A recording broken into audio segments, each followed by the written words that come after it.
Seja muito bem-vinda, seja muito bem-vindo ao meu podcast Caminhos de Cura, lições de um cirurgião oncológico e robótico para mulheres no combate ao câncer. Eu sou o Dr. Alex Bruno, eu sou cirurgião robótico em câncer, formado pelo Instituto Nacional de Câncer, e eu faço cirurgias para recuperar meus pacientes, para curar e controlar o câncer, mas acima de tudo, o que eu opero é gente. E o que eu gosto mesmo, de verdade, é ajudar as minhas pacientes a enfrentarem o câncer de uma maneira melhor e recuperarem a sua vida de uma forma melhor. Além de prevenção do câncer, aqui eu também vou falar sobre tratamento e as atitudes e conhecimentos para vivenciar de uma forma melhor esse desafio. Então vamos juntos trilhar um caminho de esperança e de cura. Sejam muito bem-vindos, sejam muito bem-vindas a esta live. E hoje é um assunto muito interessante.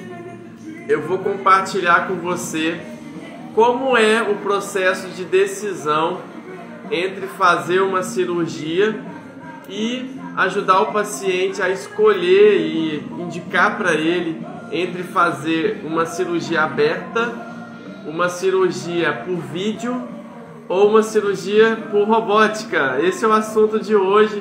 Sejam bem-vindas e traga suas dúvidas, que eu vou ter o maior prazer em responder.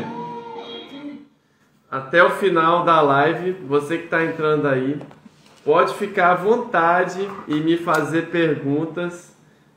Qualquer tipo de pergunta que eu possa responder aqui, te ajudar de alguma forma, pode ficar à vontade. Então, como eu falei, o título da live é como decidir entre uma cirurgia aberta, por vídeo laparoscopia ou por vídeo, ou uma cirurgia por robótica. Meu nome é Alex Bruno. Para quem não me conhece, eu sou cirurgião oncológico, sou cirurgião robótico. Desde 2020 eu faço cirurgias por robótica. Quando chegou aqui no Espírito Santo, o Da Vinci, que é o aparelho, o robô que nos ajuda aqui nas cirurgias, eu vou estar falando um pouquinho como que é feita a cirurgia por robótica para você entender. Eu sou cirurgião geral de formação. Comecei a cirurgia geral em 2007, terminei 2008 para 2009, quando eu comecei a cirurgia oncológica no Instituto Nacional de Câncer, e terminei depois de 3 anos de cirurgia oncológica, 2 de residência de cirurgia geral, mais 3 cirurgia oncológica, toda a minha formação de cirurgião oncológico, e essa formação é muito focada principalmente em cirurgias abdominais, cirurgia abdominopélvica, do aparelho digestivo e do aparelho ginecológico.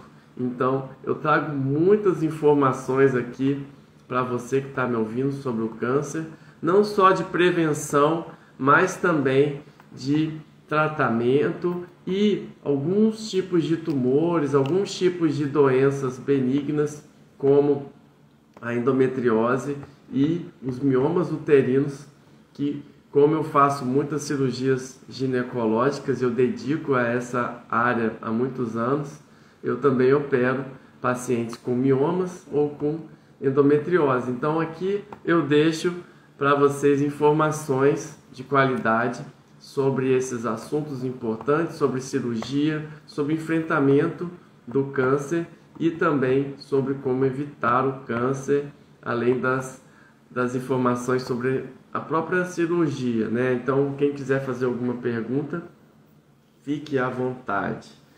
Eu queria falar primeiro aqui sobre a própria cirurgia em si, né? A cirurgia, quando alguém vem aqui comigo, eu estou atendendo uma paciente aqui pela primeira vez e ela tem um diagnóstico, por exemplo, um diagnóstico de câncer, primeiro eu preciso entender o caso dela, e muitas vezes os pacientes trazem vários exames para eu ver, mostram aí às vezes alguma biópsia já pronta, trazem exames, às vezes já passaram por algum médico, e aí elas vêm aqui em busca de uma opinião, ou mesmo encaminhadas de um colega, ou mesmo algum paciente que indicou, me descobrem pelo Instagram ou pelo Google e vêm até aqui consultar comigo. Na consulta médica, então, independente ainda da indicação da cirurgia, é importante aqui eu acolher essa paciente, dar ouvido para ela se sentir aqui no ambiente seguro, se sentir aqui que tem alguém aqui muito interessado na sua recuperação. E sempre, na maior parte das vezes, essa mulher vem acompanhada de seus familiares, e que isso é muito importante, principalmente para alguém que vai fazer uma operação.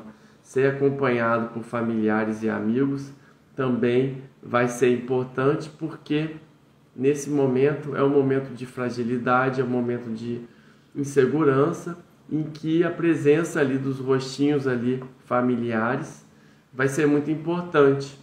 Então, venha na consulta, traga seus familiares. Então, essa mulher que chega aqui, primeiro eu vou dar ouvido para ela. Muitas vezes ela já traz algumas preocupações, já traz às vezes até um diagnóstico de câncer que ela já teve ou já foi tratada de alguma forma, diagnosticada por outros médicos que de alguma forma também comunicaram para ela sobre o assunto. E esse é o momento aqui de eu ajudar essa mulher e esse paciente a traduzir tudo isso na sua cabeça. Algumas vezes chegam muito amedrontados, outras vezes chegam também por algum motivo assustados, por algum tipo de comunicação que acabou assustando o paciente, ou às vezes ele procurou no Google ou algum local de informação, assim como o Google, né? Como eu falei. E aí, como a pessoa não é especialista, chega aqui já preocupado. Às vezes chega aqui já achando que é caso de cirurgia, por exemplo. Se eu estou indo no Dr. Alex, que é cirurgião oncológico, com certeza é porque eu preciso de uma cirurgia para tratar esse meu tumor, essa minha doença. E o fato é que eu vou atender essa paciente, ela vai falar das suas queixas, vai falar ali como que a sua saúde está, né? Se ela está se alimentando bem, se ela está fazendo exercício físico, se está fazendo algum hobby, se está fazendo alguma coisa que tenha incomodado, né? Está sentindo alguma coisa. Vou procurar saber também como que os seus familiares, tem algum histórico de câncer. Vou querer saber os remédios que a pessoa toma, vou querer saber sobre tudo.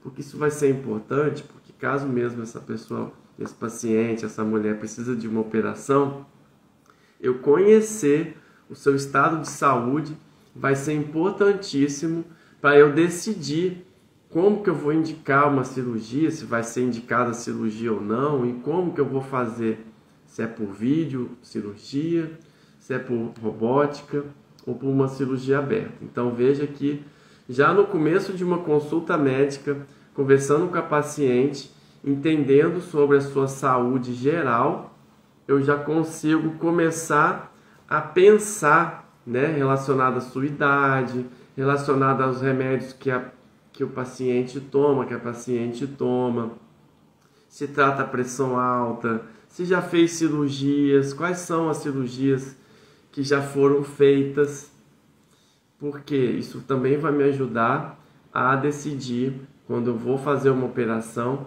se ali tem um ambiente mais favorável ou desfavorável para uma cirurgia, por exemplo, minimamente invasiva, em que eu vou fazer alguns furinhos no abdômen, vou colocar uma câmera, vou insuflar o abdômen com CO2, que é um gás inerte, vou criar um espaço dentro do abdômen, ali na cavidade abdominal, para conseguir operar ali sem precisar fazer o corte. Então, saber como que é o estado de saúde prévio do paciente vai ser importante. E também se está tomando os remédios direitinho. Se um paciente tem diabetes, preciso que ele tome direitinho os remédios, né? Faça o controle da glicemia direitinho. Se é um paciente que tem pressão alta, precisa fazer o controle direitinho da pressão alta. Então, isso vai ser importante porque quando for fazer a operação, o corpo ali está mais estável, né? Ele está mais pronto para receber um tratamento, uma cirurgia, ele vai recuperar melhor. Então, passada essa fase inicial ali que eu converso com a paciente, eu vou ouvir também seus medos, quais são ali as dúvidas que ela tem, vou retirar alguns medos, algumas coisas ali que ela está ali pensando que não tem mais jeito, às vezes o caso, ou às vezes ela está pensando que tem que ir para a cirurgia direto, que já pode marcar a cirurgia para amanhã. E aí sim, nesse momento, então, eu vou pegar para ver os exames que ela trouxe, que ela tem na mão, vou fazer exame físico.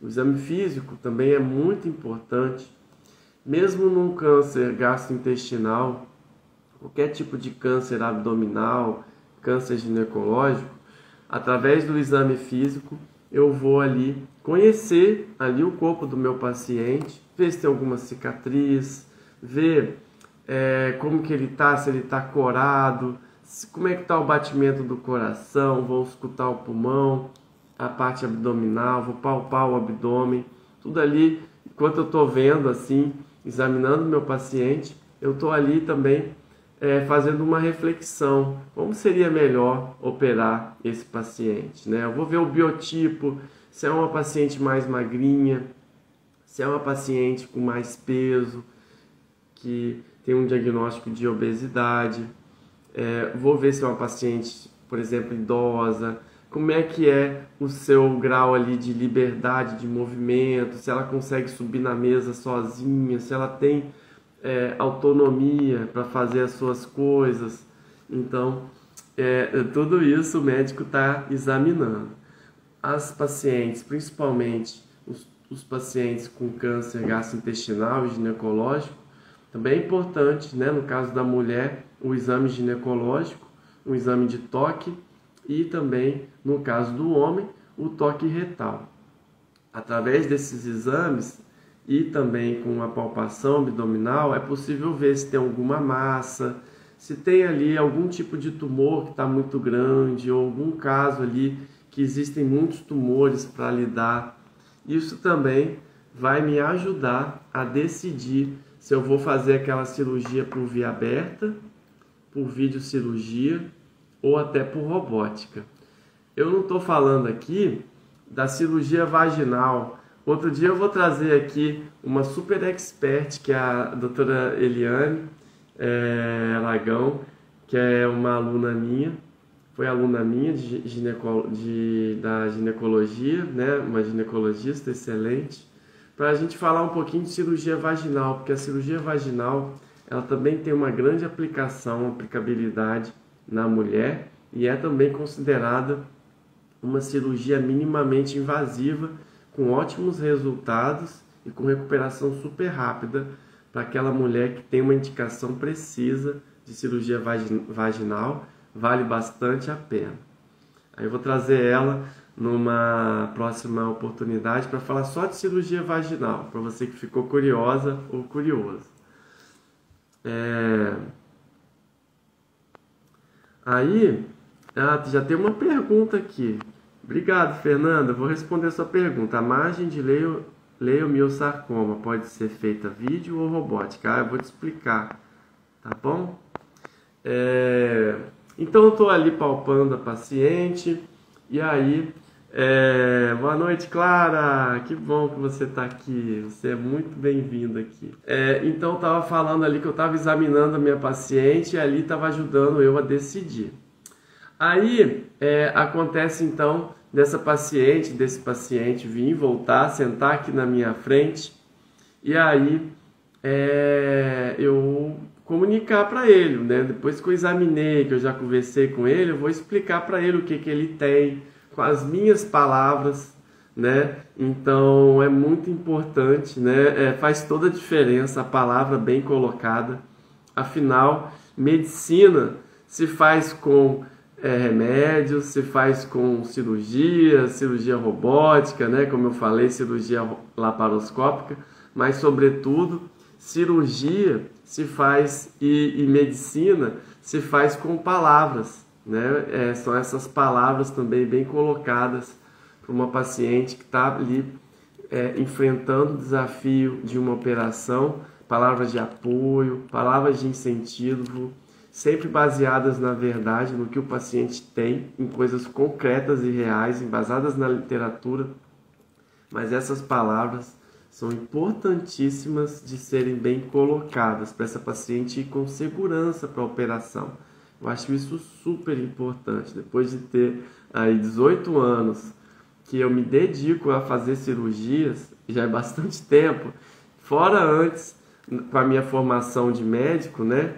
Então se somar vai dar 24 anos dedicando a isso, é que as palavras elas têm poder e os pacientes eles precisam sentir esse interesse genuíno do médico cirurgião em querer mesmo ajudar, não só como uma operação, mas como um processo de cura, como um processo de controle da doença, um processo de melhoria, né? Até porque a gente só indica cirurgia para quem precisa.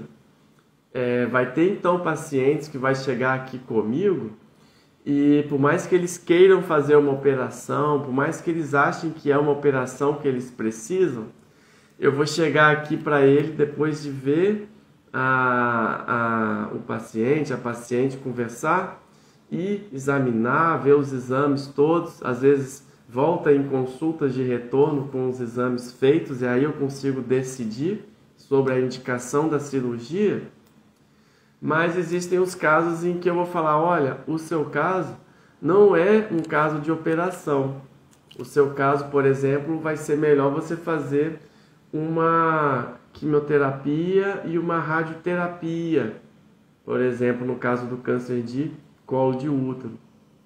Hoje em dia também, tumores de reto médio e inferior, nos últimos 12 centímetros do intestino, algumas vezes, com terapias novas, a gente está conseguindo até fazer quimio-radioterapia e fazer com que alguns pacientes nem precisem de operar. Olha que coisa boa. E aí eles entram em acompanhamento e entram ali em segmento, caso ali o câncer volte, né? Tanto no exemplo que eu dei do câncer de colo de útero, mas o câncer de reto, por exemplo, depois de tratado com quimio-radioterapia, e por um acaso acontece do paciente voltar, né, do câncer voltar, e o paciente está fazendo o controle direitinho, esse paciente tem chance de cura, inclusive, mas aí com novos tratamentos. E aí se o médico descobre rápido, aí sim algumas vezes esses pacientes vão para a cirurgia, tá? Então, parte aqui então da minha primeira avaliação da consulta, parte também da avaliação do próprio paciente, para saber como que está a saúde dele, para ver se ele aguenta uma operação, seja ela por robótica, por videolaparoscopia ou por uma cirurgia convencional aberta, com corte. Então passa essa avaliação completa do paciente para fazer essa decisão. Ele precisa ou não precisa da cirurgia? Até então, eu não estou aqui discutindo qual é a via que eu vou fazer, qual é a forma melhor em que eu consigo fazer essa cirurgia melhor. Ali então estava decidindo se precisa ou não de uma operação. Então, guardando isso, eu vou responder aqui, eu vou responder as perguntas para elas não acumularem muito, que já me fizeram, tá? E você que está me ouvindo pode fazer pergunta aqui. Aproveita esse momento aqui, toda quinta-feira às 8 horas eu me dedico a trazer aqui conteúdos sobre o câncer, sobre cirurgia, sobre enfrentamento do câncer, sobre tratamentos, né? Não só de câncer, mas também de cirurgias que eu também faço, né? Como cirurgia do mioma, cirurgia da endometriose. Veio essa pergunta aqui. A margem de leiomiosarcoma pode ser feita por vídeo ou robótica? Aí então, gente, vou te responder, tá? A gente vai pensar então, né? Lembra do que eu estava explicando do cirurgião que está decidindo se precisa ou não de uma operação. Então, quando a gente tem um câncer, né, no útero, tá? Quando a gente tem um câncer no útero, um tipo de um mioma, e ele é muito grande, ele é suspeito de leiomiosarcoma. Vou fazer até um desenho aqui para vocês. Ó, vou fazer um desenho, hein? Sempre que a gente tem aqui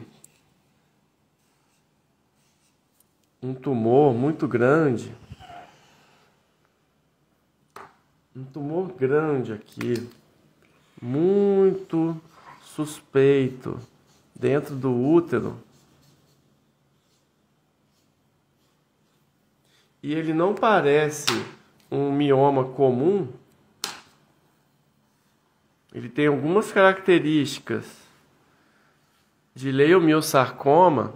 Ele é muito grande, ele tem assim um tamanho muito grande, acima de 12 centímetros, por exemplo. Ele cresceu muito rápido, ele tem algumas características na ressonância que são perigosas.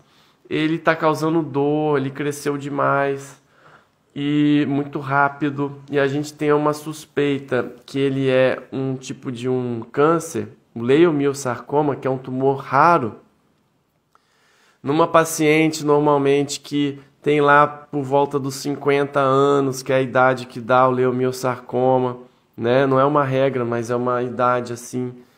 E aí a gente vai pensar no como fazer essa cirurgia. A gente tem que pensar na segurança. Toda vez que a gente tem um câncer e ele está alojado no órgão, quando a gente tira esse órgão, quando eu pego aqui e faço uma cirurgia para tirar esse órgão, vou tirar esse órgão aqui, por exemplo, né? Posso ou não tirar aqui os ovários, isso é discutível, depende da idade da mulher, mas se eu vou fazer aqui essa cirurgia e eu vou fazer ela por vídeo, com pequenos furinhos na barriga, em vez de fazer um corte grande na barriga ou um corte de cesariana, eu tenho que entender que para tirar esse tumor daqui, ele vai ter que sair daqui. E muitas vezes, quando a gente faz cirurgias de mioma, quando o tumor é grande assim, é possível de tirar por robótica e por laparoscopia. Mas para eu tirar esse tumor daqui, muitas vezes a gente usa um equipamento que chama morcelador.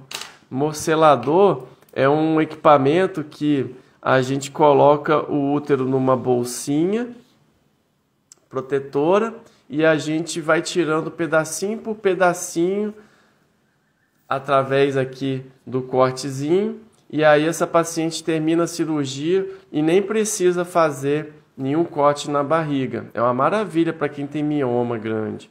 Eu já fiz dessa cirurgia e as minhas pacientes ficaram encantadas, porque do contrário teria que fazer uma cirurgia aberta. Mas a grande coisa é que para leiomiosarcoma não é indicado fazer essa cirurgia, porque ao você fragmentar o tumor, você pode correr risco de dispersar material do tumor para dentro da cavidade abdominal. Você estaria violando um preceito oncológico que é de tirar o tumor com a sua raiz protegido. Então, por essa razão, pacientes que têm suspeita de leiomiosarcoma uterino, não é seguro a gente fazer cirurgia por via minimamente invasiva. A gente faz por via aberta mesmo, ou um corte assim, aí depende do biotipo da mulher e da sua preferência, que é um corte ampliado, de tipo de cesariana, mas um pouco maior. Depende da paciente, na verdade, ou um corte retinho. Deu para entender a minha explicação? Quero que alguém me fale aí se deu para entender a minha explicação. Ó, vamos ver se tem mais pergunta aqui. O médico já retirou 2 vezes e ele volta. Será que tem cura? Tem uma paciente aqui que tá... Ah, tá. Tô falando aqui de lesões na parede vaginal. Tem que ver direitinho o que é, tá? Fico à disposição para te ajudar, que assim eu não consigo te dar uma opinião clara, né? Porque eu não sei bem o que é. Mas, em se tratando de uma doença que está voltando só na parede da vagina, a gente precisa achar uma estratégia para remover essa doença. O que a gente tem que entender também num paciente que está tendo recidivas do câncer é que a gente, mesmo por mais ruim que seja um tumor que está voltando, a gente tem que entender como que é o comportamento desse tumor, como é que ele está se portando, se ele está voltando só na vagina ou ele está voltando espalhado. Isso tudo vai ajudar a gente a entender qual é o melhor tratamento. Então, mesmo que o tumor voltou na vagina, pode ser que das vezes que foi removido ele não foi retirado completamente ou está persistindo algum problema ali que está formando novos tumores. Aí para isso teria que ver o seu caso, examinar e realmente dar uma opinião verdadeira sobre isso. Eu fico à disposição para te ajudar. E muitas vezes esses tumores vaginais a gente opera por via vaginal, né? Eu faço cirurgias por via vaginal também. Minha formação é muito extensa, como eu falei, mas realmente tem que examinar, tem que ver direitinho, tá bom? Boa noite, Claudiana. A Silvana perguntou: cirurgia robótica é eficaz para fígado, metástase e câncer de intestino? Então, sobre o fígado, vou fazer aqui também um desenho para você entender, tá?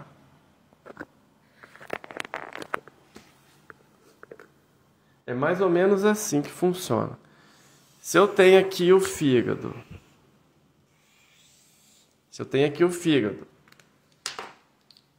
eu tenho aqui os vasos sanguíneos do fígado. Eu tenho também a bílis. O fígado produz a bílis, que está aqui na vesícula. Eu tenho também as artérias do fígado. E eu tenho também a veia que chega no fígado, que está aqui. Então, basicamente, toda vez que eu tenho que fazer uma cirurgia no fígado, toda vez que eu faço uma cirurgia no fígado, eu preciso minimamente deixar uma parte do fígado funcionando. Então, se eu preciso tirar essa parte do fígado aqui, que tem um tumor de cólon recidivado, eu tenho que cortar esse vaso, eu tenho que cortar esses vasos aqui, tirar essa parte para tirar esse tumor na raiz.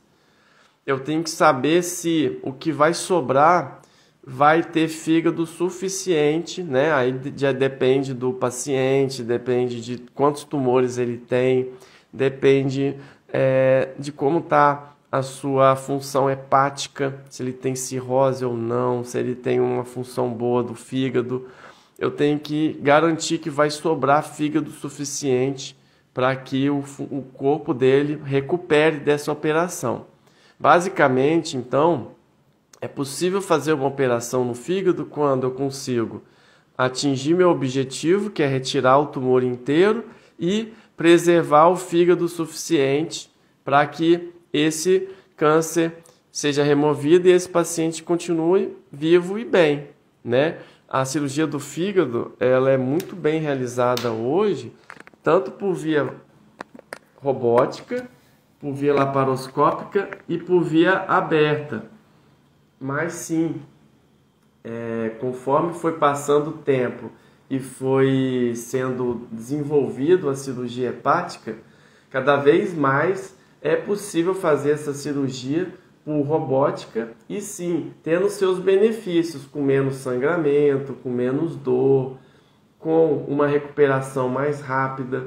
Então, o paciente que tem câncer no fígado, e faz uma cirurgia por robótica, é possível fazer uma cirurgia por robótica respeitando os parâmetros anatômicos que eu acabei de falar, sendo possível fazer por robótica, se ele não tem muitas cirurgias prévias, se ele não tem muitas aderências intestinais e aderências prévias àquela cirurgia, é tecnicamente possível fazer a cirurgia por via robótica.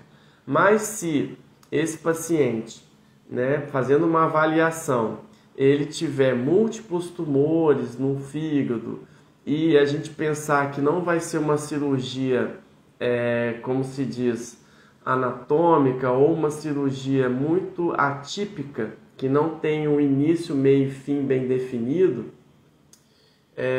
aí normalmente a gente faz por via aberta. E nesses casos que a gente faz por via aberta, não tem problema nenhum também você fazer uma cirurgia por via aberta, o paciente recupera do mesmo jeito. A grande coisa é que a gente vai entender que como vai fazer a cirurgia aberta, a gente tem que preparar esse paciente muito bem para ele estar fisicamente, emocionalmente e também do ponto de vista oncológico bem, para fazer essa cirurgia e recuperar da operação e ficar bem, ter o benefício dessa cirurgia de retirada de metástases, Um dos principais locais de metástase do intestino é o fígado, depois é pulmão e depois é peritônio, que é a membrana que reveste os órgãos por dentro. Então, sim, se esse câncer está invadindo o fígado e é possível retirar ele, e não tem mais câncer em qualquer lugar do corpo, esse paciente ainda tem uma chance até teoricamente de cura, por incrível que pareça. Ou de controle, às vezes a gente controla o câncer por muitos anos e uma cirurgia dessa, como a do fígado, pode levar esse paciente a viver muitos anos mais, tá? Então, sobre a cirurgia robótica eficaz no fígado precisa da gente ver o caso, até para ver se realmente vale a pena o custo-benefício de você operar um paciente, dependendo do caso, por robótica, tá? Vamos lá. Falando aqui que vai ter que fazer a cirurgia de endometriose.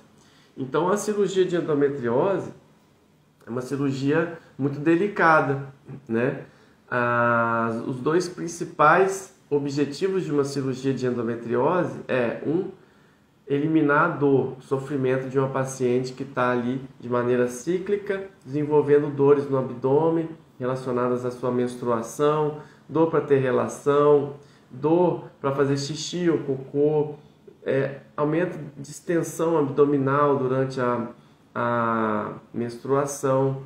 Então, são uma série de sintomas que são piorados ali com a menstruação e que atrapalham muito o dia a dia da mulher. Ela às vezes deixa de trabalhar, Eu já tive várias pacientes que chegaram aqui comigo, não estavam mais conseguindo nem trabalhar, Então, eu lembro de uma enfermeira que não aguentava mais, ela não conseguia trabalhar. Era uma enfermeira até que já tinha trabalhado comigo, e aí ela veio para operar comigo.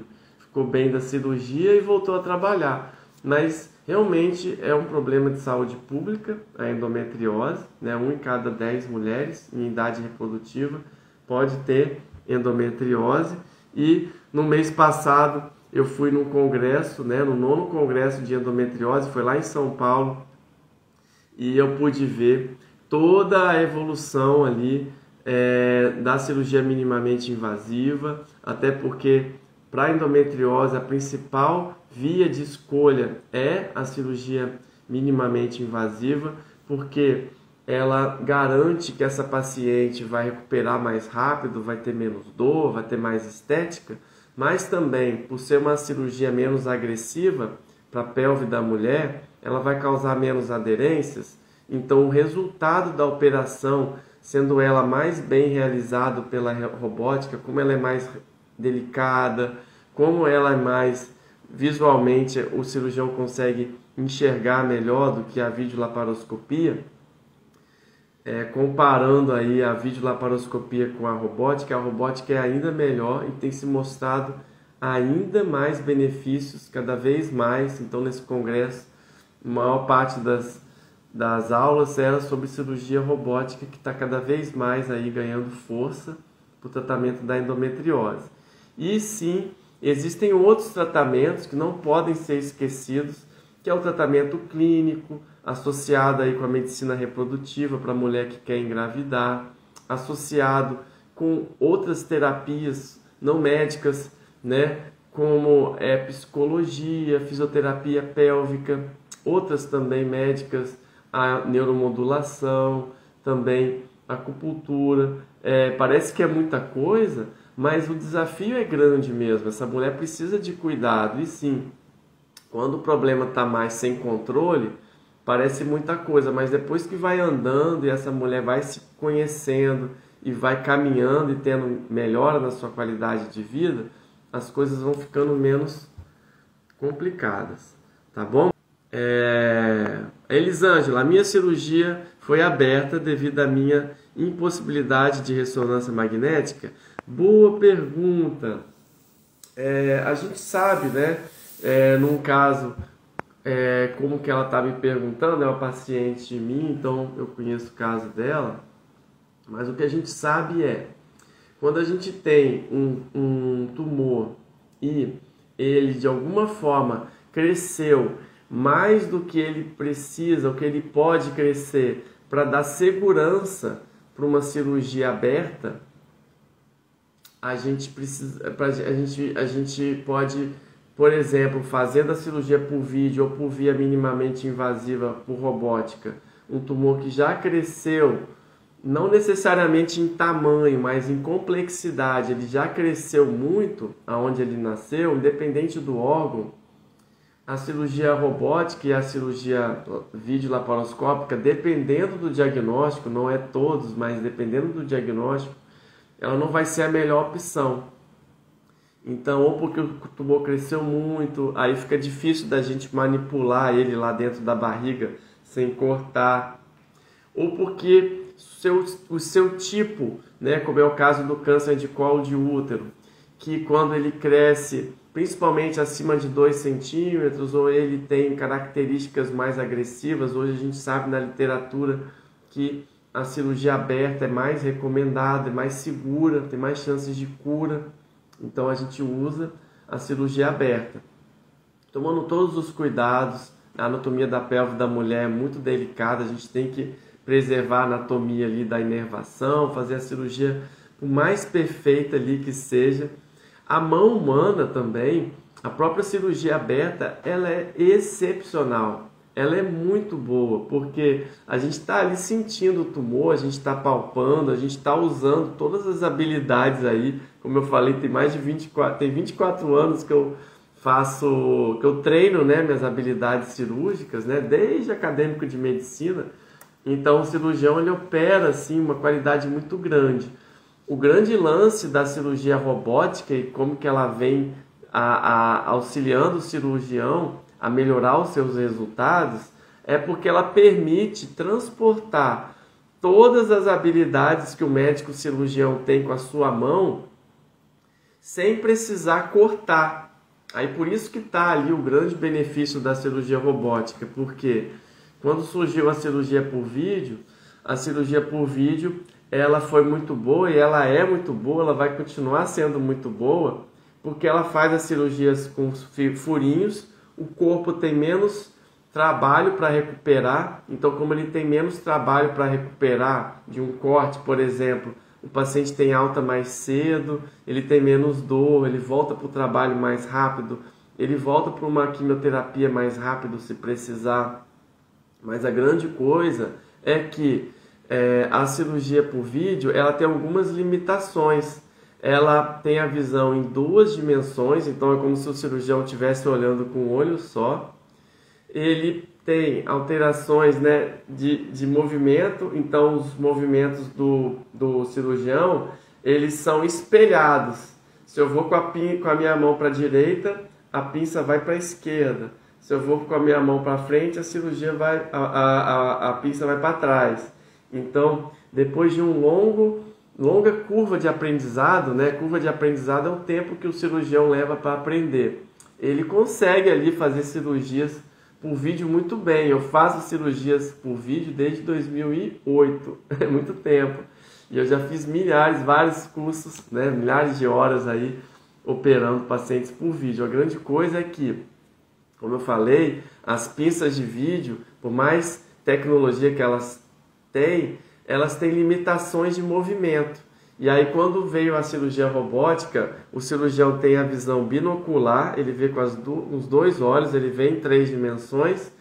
As pinças elas movem semelhantes à mão humana, e aí quando eu faço um movimento lá, ele reproduz exatamente o meu movimento. Então o robô não opera sozinho, o robô ele reproduz exatamente em tempo real todos os movimentos do cirurgião.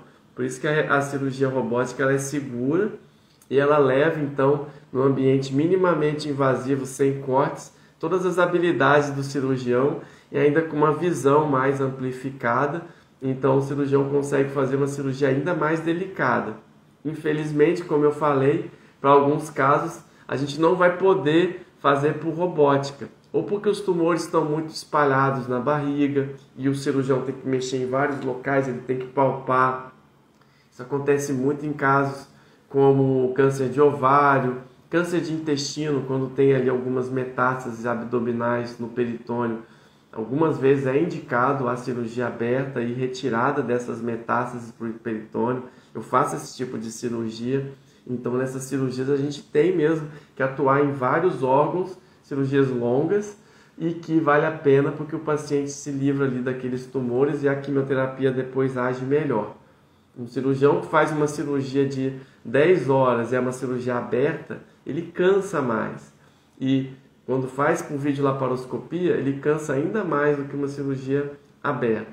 E aí veio a cirurgia robótica, como o cirurgião faz num console. Depois eu vou botar um vídeo, eu já coloquei alguns vídeos para você ver no meu stories. O cirurgião bota o rosto ali para enxergar e bota as mãos, ele fica sentado, então ele consegue fazer uma cirurgia de muitas horas. Eu já fiz cirurgias de muitas horas ali e eu saí da cirurgia sem estar muito cansado. Ah, doutor Alex, mas isso é só bom para o cirurgião? Não, é bom para o paciente também, porque o cirurgião é o grande defensor do paciente ali. Ele está ali fazendo a cirurgia. Se ele tiver humanamente melhor, né, do ponto de vista da saúde ali, de alguma forma mais com a pilha, com a energia, com a sua bateria mais recarregada, ele vai poder até performar melhor. Então, por isso que a cirurgia robótica não só ajuda em ergonomia para o cirurgião e também nesse quesito aí do cansaço, ele ajuda também porque o paciente está ali sendo operado e aí a cirurgia ainda é melhor confeccionada, que tem mais tempo de qualidade ali para o cirurgião fazer a cirurgia com mais calma, com menos cansaço. Isso é importante também. Outra coisa que me veio aqui à cabeça, né, é que sim, a cirurgia por robótica ela demora um pouco a mais do que a cirurgia aberta e um pouco a mais do que a cirurgia por vídeo. Isso pode ser uma desvantagem, mas se você for olhar pelo outro lado, que ela vai ser mais bem feita, que ela é segura e que existe uma equipe de anestesia e um preparo pré-operatório cada vez melhor, esse tempo que a gente acaba gastando a mais operando um paciente, que não é tanto assim, né, não faz tanta diferença, mas que na parte da recuperação vai ser muito mais rápido, a recuperação vai ser muito mais rápida. Então veja como vai ser importante. E sim, até mesmo os custos da operação robótica, que é um pouco maior, ele se compensa pelo fato do paciente voltar mais rápido para o trabalho, pelo fato do paciente ter menos complicações cirúrgicas, ter menos chances de ser reoperado, de ter uma complicação, ter menos chances de precisar, numa cirurgia por via minimamente invasiva com cortes, de ser transferido para uma cirurgia aberta, né? No mesmo ato operatório, o cirurgião pode identificar ali que a cirurgia não pode mais continuar por via robótica ou laparoscópica por alguma questão de segurança ou uma questão técnica. Esse paciente vai ser, no mesmo ato, operada, porque tem uma missão para cumprir, né? Quando a gente tem uma cirurgia, a gente tem uma missão para cumprir, e essa cirurgia pode ser convertida. E quando a gente fala de cirurgia robótica, a chance de converter para uma cirurgia aberta é bem menor do que com a laparoscopia, mais uma vantagem da robótica, tá? O tumor já foi tirado, ficou a margem, não é no útero, é na pélvica. Olha, eu posso te ajudar, tá? Eu sou especialista nessas cirurgias pélvicas, tá? Complexas, tá? Conta comigo, tá? Fico à disposição de te ajudar, de verdade. Vamos ver mais aqui. A explicação está perfeita, que bom! O meu é nos músculos lisos. Entendi, Fernando. Olha, eu fico à disposição de te ajudar de verdade aqui, tá? Numa consulta. Ou por telemedicina ou por consulta presencial, tá bom? Boa noite, me tira uma dúvida. Só através de exames de imagem que se detecta o câncer ou tem exame sanguíneo que leva a ele? Ah, Cida, obrigado pela pergunta.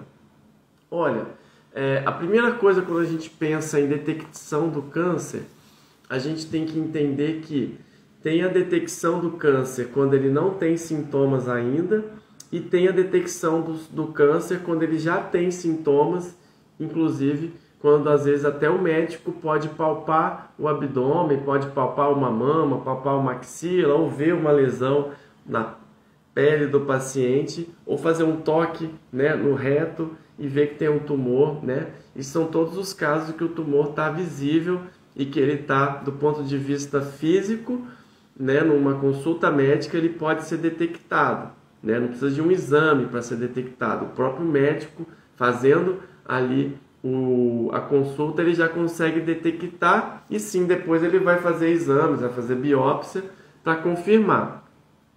Agora, quando a gente fala em exames de rastreamento do câncer, aí sim existe, principalmente para os tipos mais comuns de câncer, formas da gente rastrear o câncer.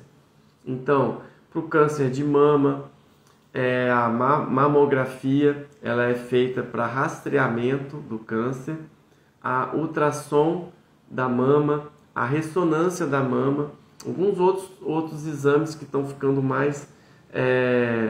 cada vez mais desenvolvidos para detectar câncer de mama, né? No futuro a gente vai ter cada vez mais a possibilidade de detectar o câncer antes mesmo dele se tornar visível para o corpo, né?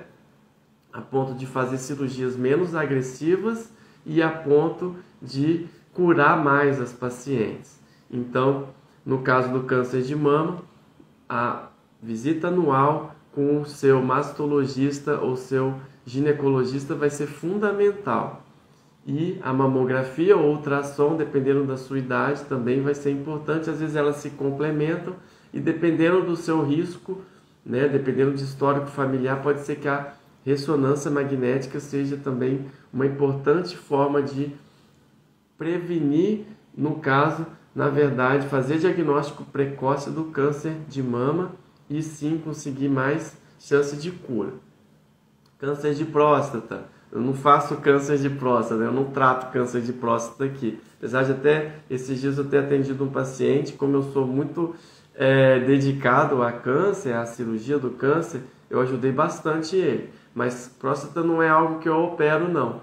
Mas pensando na próstata, o exame de PSA é um exame de sangue que detecta, que ajuda a detectar o câncer de próstata ou suspeitar da sua presença. Vamos falar aqui da colonoscopia, também é um exame que não só detecta pólipos intestinais antes mesmo de formar um câncer, mas que antes mesmo de sintomas, né, do paciente ter sintomas, pode-se detectar um câncer de cólon, de intestino grosso, através de uma colonoscopia, que é um exame de imagem também, né? Não deixa de ser um exame de imagem.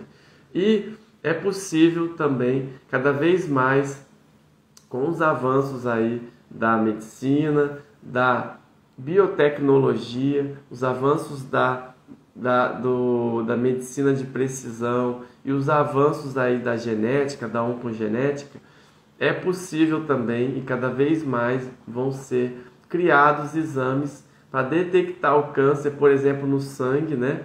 De alguma forma que ele seja detectado antes mesmo de ter sintomas. Hoje em dia não é muito utilizado esse tipo de tecnologia amplamente na população, mas eu acredito que em pouco tempo a gente vai ter. Não é à toa que o tratamento do câncer está evoluindo demais, né? Os exames também naquelas pacientes, cerca de 10% dos pacientes que têm aí predisposição hereditária ao câncer, também podem fazer cirurgias profiláticas antes mesmo de formar um câncer. Isso também é uma forma de prevenir o câncer. Tá bom, Cida?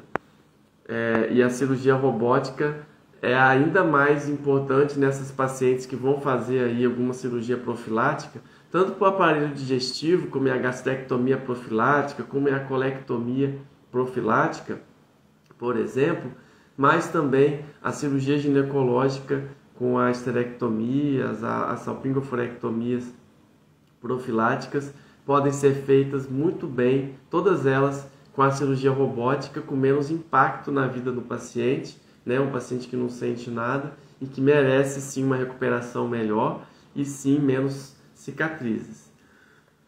Carol, doutor Alex, achei seu perfil um dia desses, tive um cisto de endometriose de 7 centímetros e recentemente tive dores abdominais muito fortes. Pode ser causada pela endometriose? Pode sim, tá, Carol? Principalmente porque o cisto de ovário, que é derivado da endometriose, é o que a gente chama de endometrioma.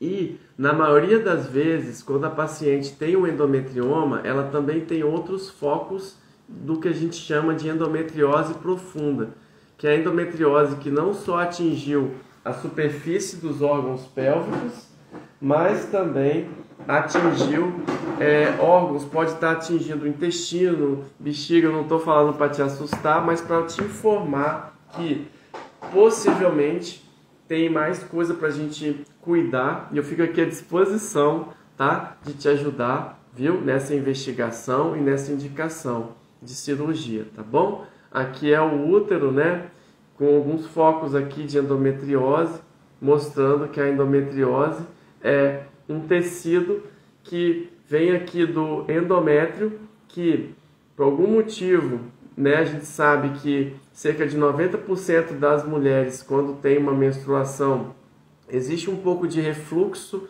de células do endométrio aqui pelas tubas uterinas, e que na maior parte das mulheres essas células são destruídas, mas nas mulheres que têm endometriose, essas células podem alojar fora do útero e causar bastante dor, bastante incômodo. Então, cuida, viu, Carol? Tem um tratamento clínico, tenha boa avaliação do médico cirurgião e com certeza você vai ficar bem, tá? Conta aqui comigo, tá? Para te ajudar.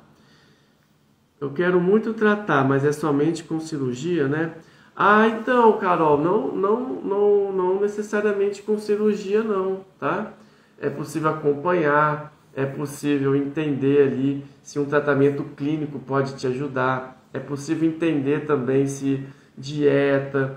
Existe uma parte muito importante aí da nutrologia, no tratamento da endometriose, da dor, da fisioterapia, da neuromodulação. Mais recentemente eu estive no congresso de endometriose, de videocirurgia e robótica, e eu fiquei muito feliz em ver algumas palestras aí, até de médicos de fora do Brasil, sobre o tema neuromodulação e como isso tem ajudado mulheres com endometriose a ficarem sem dor e a conviverem, né? O fato é que a endometriose nem sempre ela pode ser curada.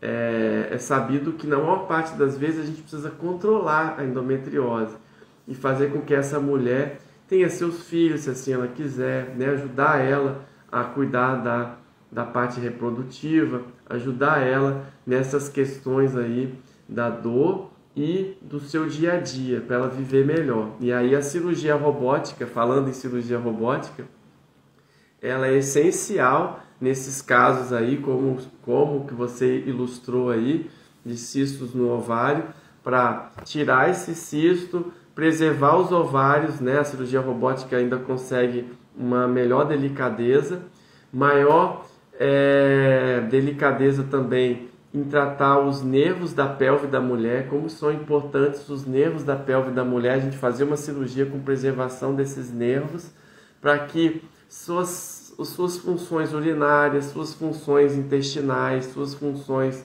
sexuais, suas funções sensitivas sejam preservadas com maior êxito. Então, por isso que a robótica tem cada vez mais sido utilizada no tratamento da endometriose, tá bom? Conta comigo aqui para te ajudar, tá? Eu tenho dedicado uma vida para cuidar de mulheres e eu posso te ajudar sim. A Cida Cabelos perguntou aqui, somente através de exames de imagem conseguimos detectar o câncer. Não. Também é possível pelo exame físico, também é possível através de exames de sangue e também exames genéticos naqueles pacientes com síndromes hereditárias, consegue detectar alterações antes mesmo delas surgirem e aí as cirurgias profiláticas serem importantes. Eu dei exemplo aqui da cirurgia do câncer gástrico, do câncer de cólon e reto, do câncer de ovário, do câncer de útero, de endométrio, que podem ser detectados aí, síndromes hereditárias, né? Tem outras, mas em se tratando desses tumores, é possível fazer uma cirurgia por robótica e todas essas cirurgias eu faço para evitar que lá na frente um paciente tenha um câncer, tá? Maravilha, muito boa a sua explicação. Vou te mandar uma mensagem, pode ficar à vontade, tá? Estou aqui à disposição de te ajudar, viu? E eu estou chegando aqui no final da live, espero ter conseguido falar aqui para vocês um pouquinho sobre cirurgia robótica, um pouquinho sobre cirurgia abdominal, um pouquinho sobre cirurgia videolaparoscópica e como decidir no que fazer com o paciente. Então, resumindo, vai depender do status do paciente, do seu estado físico, se ele aguenta fazer uma cirurgia por vídeo ou por via aberta. Alguns pacientes a gente vai acabar nem fazendo cirurgia por vídeo e optando pela cirurgia aberta, pelo fato de terem tumores muito grandes ou também por terem aí algum tipo de aderência, então a gente vai direto para a cirurgia aberta. Outros pacientes, por exemplo, as pacientes idosas se beneficiam bastante da cirurgia por vídeo e por cirurgia robótica, principalmente pela robótica, porque conseguem fazer cirurgias complexas num ambiente minimamente invasivo sem forçar o seu corpo. Então, recentemente eu fiz uma cirurgia numa senhora de 74 anos, câncer de endométrio, em que por robótica, no outro dia, ela já estava com a cirurgia feita, curada do câncer e também de alta hospitalar, numa paciente idosa de 74 anos. Olha que coisa boa que é a tecnologia nos ajudando a fazer cirurgias oncologicamente seguras e corretas e curando o câncer sempre quando possível ou controlando quando possível. Fica com Deus, doutor. Boa noite. Que Deus continue capacitando o Senhor. Obrigado. Olha, com muito carinho que eu venho aqui. É uma parte da minha missão de vida, não só atender minhas pacientes aqui de uma forma fora da média, né? Então, o meu trabalho como cirurgião aqui, o meu esforço aqui é para dar um atendimento fora da média, para realmente a paciente se sentir ajudada por mim como um todo, fazer o máximo que eu puder pelas pacientes. E nisso que eu acredito, né? Numa medicina mais bem realizada, numa medicina focada no paciente. E sim, o cirurgião, ele tem ali não só uma grande missão, que é fazer a cirurgia, quer indicar bem a cirurgia, quer fazer bem a cirurgia, que é acompanhar bem esse paciente no pós-operatório, com toda a sua atenção para ele ter uma recuperação melhor da cirurgia, mas o cirurgião é um grande mestre aí, que pode ajudar essa paciente a transformar a sua vida de uma forma melhor. E é nisso que eu acredito, e é por isso que eu estou aqui dando a minha mensagem. Os marcadores devem estar normais, mesmo assim ter um câncer, pode-se ficar tranquilo se deu normal. Os marcadores tumorais deram normais, mesmo assim pode-se ter um câncer ou pode ficar tranquilo. Olha, eu respondo essa pergunta da seguinte maneira. Para você ficar tranquilo do seu tratamento, primeiro você tem que fazer ele bem. Primeiro você tem que ter certeza que você fez ele bem, que você fez tudo o que você precisava fazer. A outra coisa é você continuar cuidando da sua saúde. É você fazer atividade física, é você se alimentar bem, alimentar bons pensamentos, é você dormir bem, é você estar diante de pessoas que te amam e alimentar esse contato com essas pessoas que te amam, é você trabalhar naquilo que você ama. Então tudo isso, né, e ter menos estresse no dia a dia, vai te fazer evitar o câncer, né? Imagina alguém que teve um câncer. O grande medo do paciente é que o câncer volte. Mas não é só com exames, não é só com exames de imagem ou de sangue que ele vai evitar isso. Mas ele vai ter que fazer a parte dele. Consegue? Faz sentido? Então é isso. Aí se você está fazendo tudo e seu exame de CA-125 ou CEA, né, por exemplo, está normal, que são marcadores tumorais que a gente usa junto para acompanhar o paciente, e você está acompanhando, você foi no seu médico recente, ele te examinou, confia em Deus que a sua parte você está fazendo, a parte do seu médico está sendo feita, então você pode ficar tranquilo assim, tá bom? Amém, Deus te abençoe, boa noite.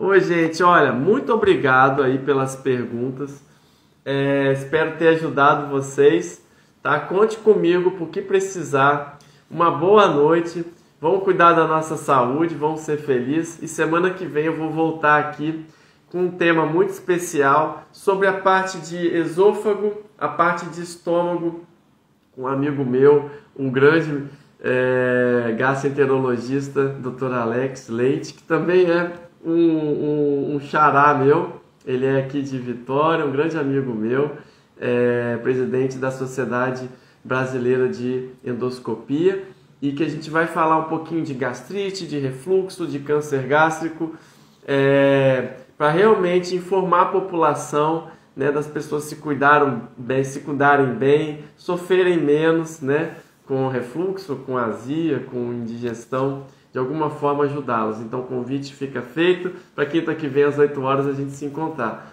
Então, gente, muito obrigado aí pela presença de todos e fiquem com Deus. Até a próxima!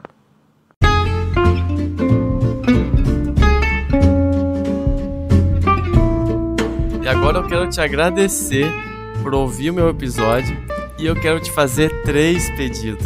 O primeiro é deixar seu comentário aqui embaixo dizendo como esse episódio te ajudou ou outros episódios estão te ajudando. E segundo pedido, encaminhar para alguém que pode estar precisando ouvir esse episódio. E o terceiro pedido é me seguir no Instagram e no YouTube. E até mais, até o próximo episódio.